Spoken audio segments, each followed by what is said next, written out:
Good evening, everybody, and happy Monday. As you can see, I have a dictionary of Creek Muskogee, and Jack B. Martin and Margaret McCain Malden. It's published around 2000, and I'm going to give a review. Now, I'm not a fluent speaker of the language. I have a lot to learn, a lot. And this book helps. However, one flaw in this book is that there are instances where, like for example, there's a Creek to English portion, and then you go second half, it's like it's English to Creek. There's times where one doesn't show up in the other section, and every one of these that has a Creek to English should have an English to Creek.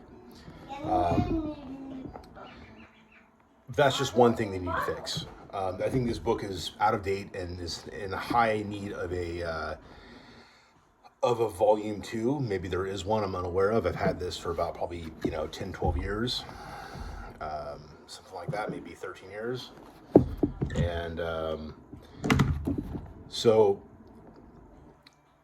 but yeah, that's one critique. I'm going to give some other critiques though, just because I'm big on history. I'm currently gathering data, as mentioned in the previous video, of some of these rolls, some of the Lowell Creek rolls, and also some of the battles that happened between, say, Horseshoe Bend up through the Civil War. And a lot of the events took place. So I love history, but one thing that this book does not, it does a good job in one sense.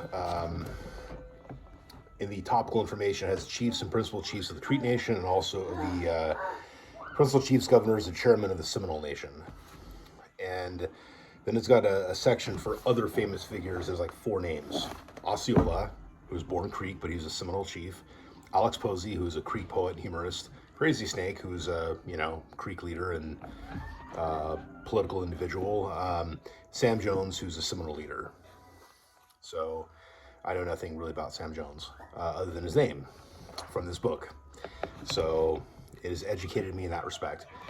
But go down the list of chiefs and principal chiefs of Creek Nation. It's kind of cool that it has, like,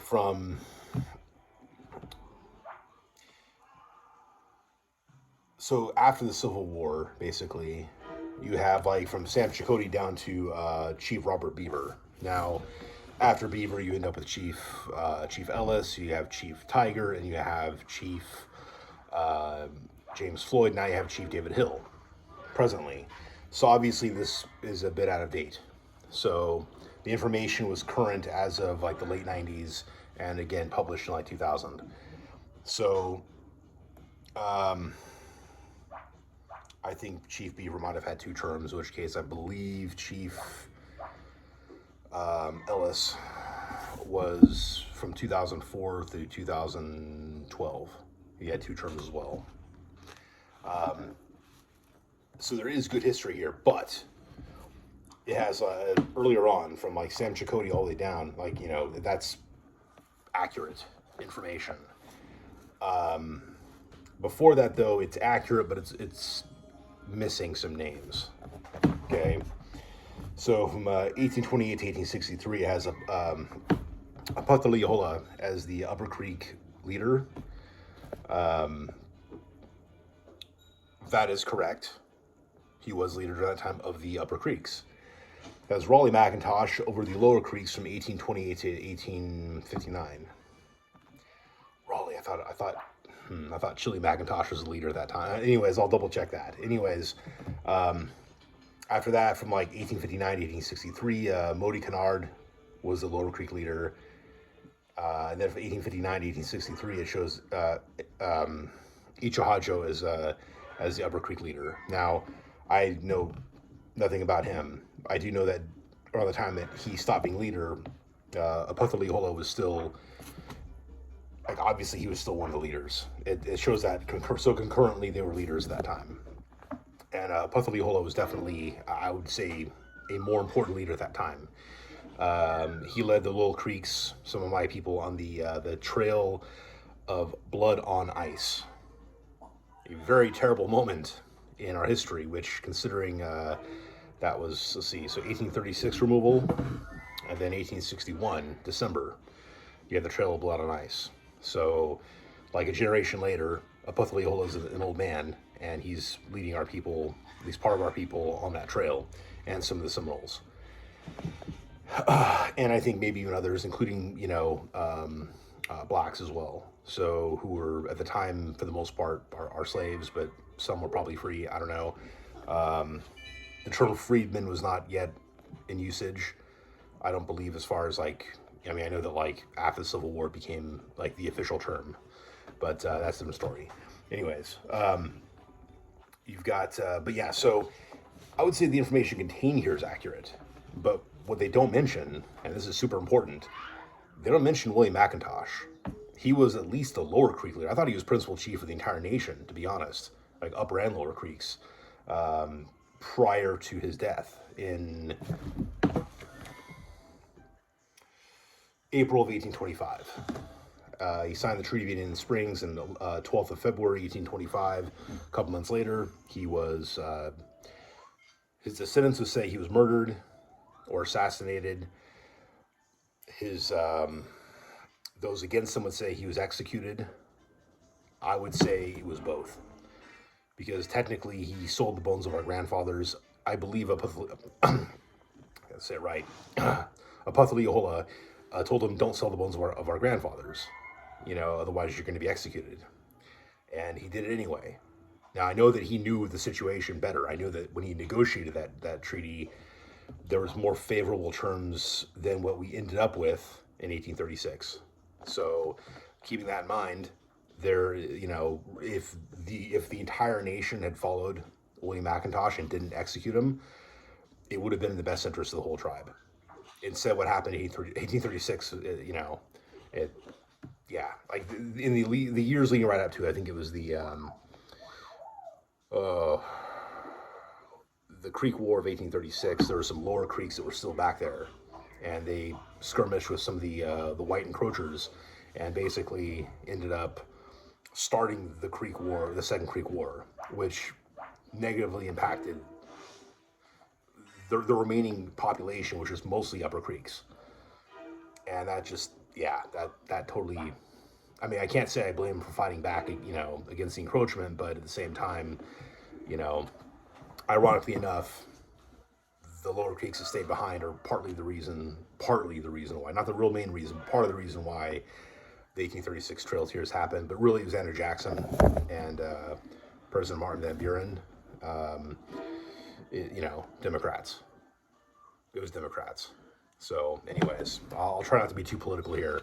I'll try not to be too modern political, but really the Democratic Party is guilty for a lot of stuff that's happened to us as a tribe and to natives in general in a negative way. So, but yeah, anyways, Minowa was sent to carry out, he and the lawmenders went out and carry out the execution of William McIntosh. It was an execution. He did commit a capital offense.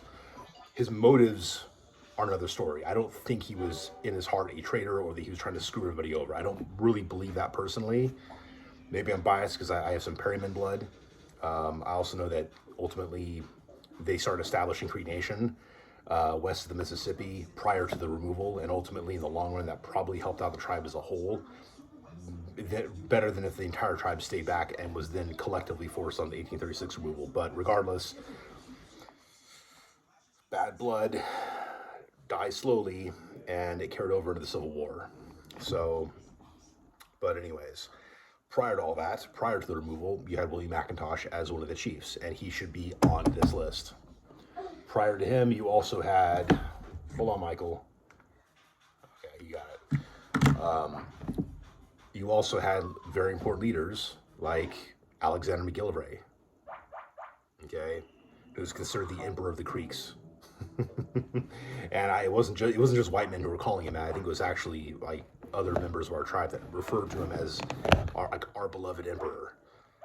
Things like that. Things that would seem totally foreign to us today because we don't have kings, we don't have princesses, none of that type of stuff. Not in any official capacity, but like the chief was loved and highly respected back in those days. I think even McIntosh, before they killed him, like they finally let him walk out of the burning house that he was in that they set fire to. They let him leave at the behest of his wives, and they saluted him before they shot him full of holes. But the coup de grace was by Minowa, who later regretted his actions. I think he realized that McIntosh wasn't trying to screw the people over.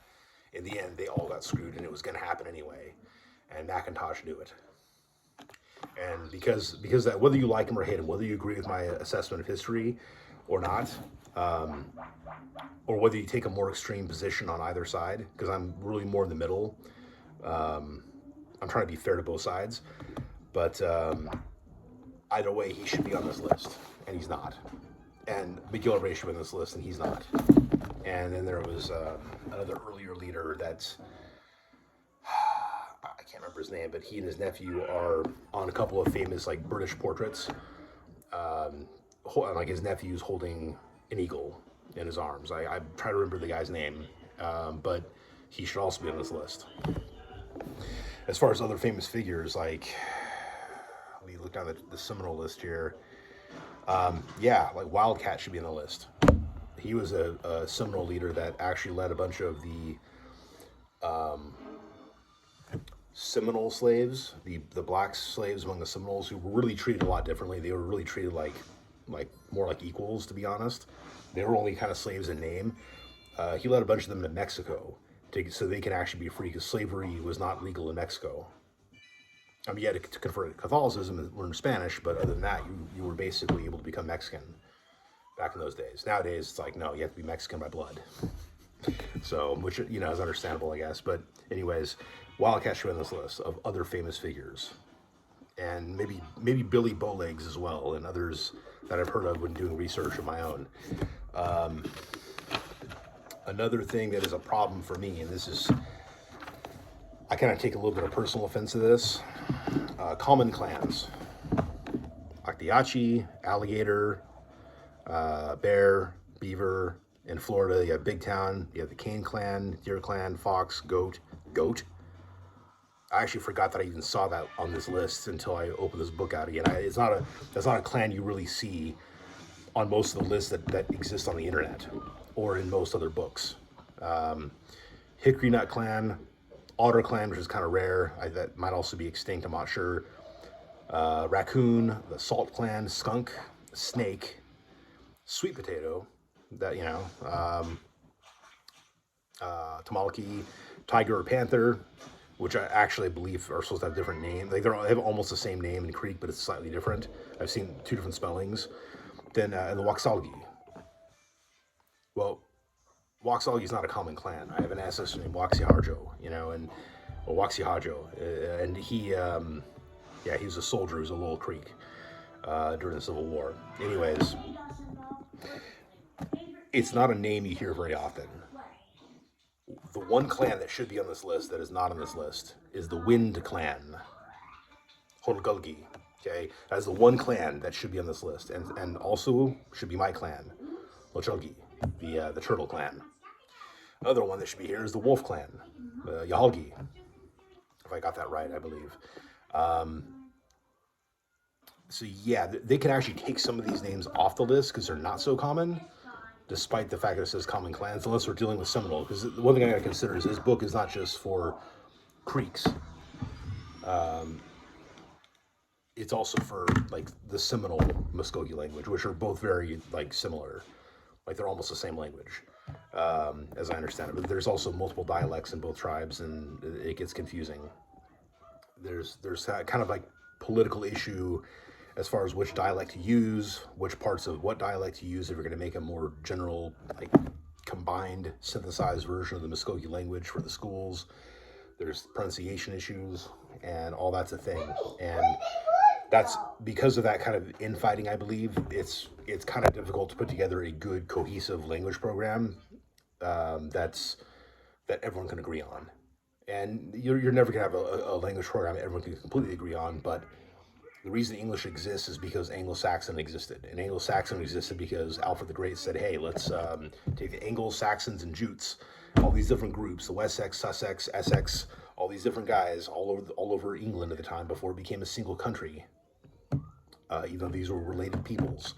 and let's have a language on the books that everyone can kind of learn to speak.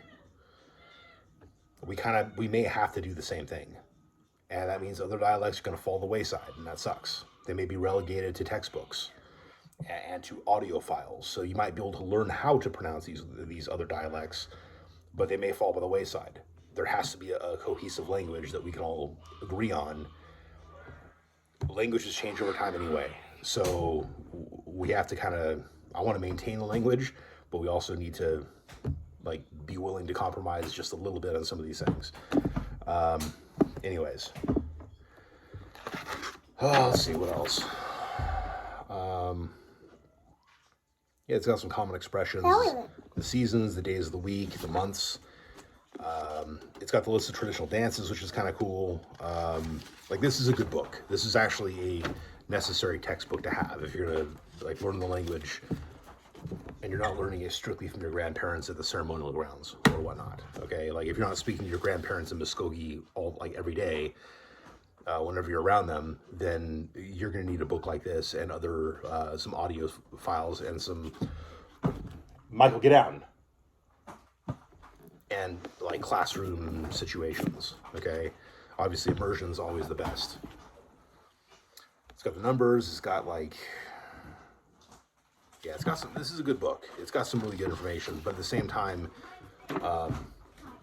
it's missing certain things that it absolutely should not be missing. And so, if I had to give it out of 5 stars, I would give it about 3.5 to 4. Because it needs some work. It needs a second edition. It needs to be edited. I realized that when this was made, it was kind of it was really one of the earlier attempts. This, as well as Beginning Creek, are some of the earliest examples of an attempt to make a written, at least in modern times, some kind of lesson plan for people to learn in classrooms how to speak the language. They're not the best sources, unfortunately. There's better ways to learn a language, and unfortunately, neither of these books are the most ideal candidates. They're not useless, though. They're definitely useful to have, but there's better ways to learn a language. I understand there's I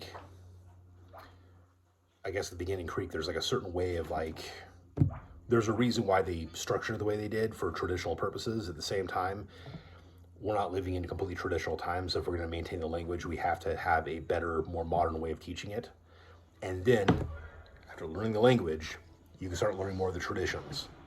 And I hate to say that it's going to be kind of a backwards way of doing things, but right now it's a better way of doing things, I believe. Unless you're going to be immersed in the culture 100% of the time for a set amount of time, till you're fluent enough in the language that you can actually,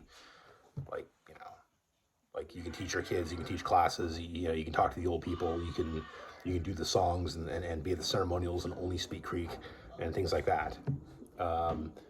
Unless you're in an immersion situation, there needs to be a better way of learning the language. And that's not the fault of this book.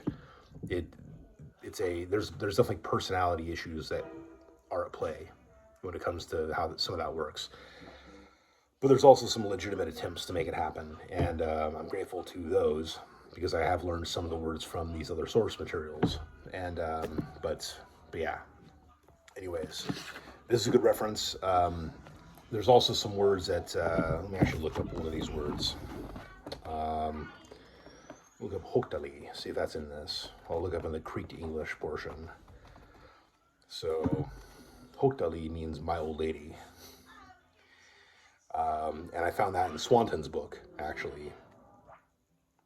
I'm hoping it's here. If it is, then I'll be entertained and impressed and grateful at the same time. Some of the printing is weird, almost like there's a bad scan on some of these things. The typeset's on some of the letters. So that might just be this copy, though. Hoktali. This is old woman or elderly woman. Now, when Swanton wrote it down, it was actually a word that you used to refer to your wife, but not you wouldn't call it to her face, but it's something that you would refer to your wife to other people as your Hoktali. So at least as Swanton wrote it. And to be honest, I don't doubt that. It kind of makes sense when you do the same thing in English. So, and I think in Spanish too. So, anyways, let me know what you guys think about this. I think it's a good source to have if you want to learn the language, if you're struggling. Just understand that this book alone is not going to do it for you. And Beginning Creek, even the two of them together are not going to quite do it all the way. It's, even with the audio CDs that come with Beginning Creek, it's just not good enough to really teach yourself the language. It's actually, like the audio that comes with Beginning Creek really is not that great. There's better before and more recently. There's actually better audio sources to learn from. I think it was Reverend James Wesley did some kind of a really basic introductory on his Keelagee travel town version of Muskogee, and I mean, I learned a few words from that, and it's kind of cool. It's just kind of cool to, and it's actually because of that that I can understand some of the things that are being said in Creek by other people who might sound a slightly different accent than him, but nevertheless, they're saying the same thing. So, yeah, so James Satterley, Joe Chief Girls, you know, I'm James Satterley, that's my name. So, anyways, and I did not get that from this or from Beginning Creek. I got that from Reverend James, I think D. Wesley, if I'm not mistaken. Reverend Wesley, in any case. Anyways, let me know what you guys think. I think it's a cool book, but it needs to be updated and improved upon. And probably replaced over time, to be honest. But that's the thing with any good, and my final caveat on this, any language resource needs to be improved over time. If it's not being actively improved over time, then the custodians of the language or the course itself are not doing their jobs. Because over time, the course should improve. Otherwise, people are not learning the language, and people are not improving their knowledge of the language. And so you're always going to have beginners, but over time, you're going to have better ways of teaching these things. And that's why there should be updated versions of this. If this same exact year 2000 printing of this book is still what's being sold, then there's a problem. And if it's being sold as a vintage relic, that's different. But if it's being sold as like the course material, that's a problem. It needs to be updated. Even if only for the things I mentioned earlier, but there's going to be other things. Like if I read this back and forth, like the entire thing, and memorize it, I guarantee I'm going to find a lot more things wrong with it. Just like you will with any dictionary, but this one in particular. And so things are going to have to be fixed anyway. But and I say that with respect to those who actually put this together and to others who have contributed. And, you know, again, Mado to these people who did it. And, but let's improve upon it, because I don't want the language to die. I mean, Yuchi is on the verge of dying, and Muskogee's, you know, it's still around, but it's, there's a lot of young people that want to learn it, and there's a lot of young people that have learned some of it. But, as I mentioned before, there's full-bloods that can't speak the language, and there's full-bloods that know less of the language than I do, and that's sad. Anyways, guys, talk to you guys later. Have a great night. I'll talk to you next time. Widow.